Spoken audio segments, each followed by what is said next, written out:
আসসালামু আলাইকুম, সবাই কেমন আছেন? আমি হোমমেড ডিজাইন থেকে আপনাদের শুভেচ্ছা জানাচ্ছি। আজকে আমি একটা নতুন ডিজাইন তৈরি করে নিয়ে আসলাম।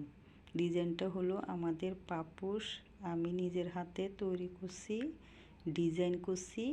আপনারাও কিভাবে করবেন সেটা দেখে নিন। এই যে পাপোশটা দেখতেছেন, এটা সম্পূর্ণ আমি শত ব্যস্ততার ভিতরে একটু সময় বের করে নিয়ে আসলাম যে আপনাদের সামনে এরকম ডিজাইন করে একটা ভিডিও উপস্থাপন করব। এবার আপনারা কিভাবে তৈরি করবেন দেখুন।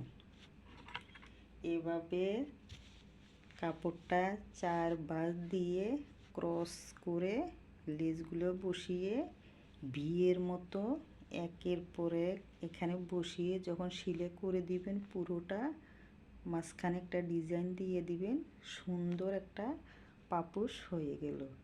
আমিও তো ভিডিওগুলো তৈরি করে আপনাদেরকে উপস্থাপন করতেছি। আপনারা আমারে উৎসাহিত করবেন, আরও যেন ভালো ভালো ভিডিও আমি আপনাদের সামনে উপস্থাপন করতে পারি। সবাই আমার পেজ ফলো করবেন। আল্লাহ হাফেজ।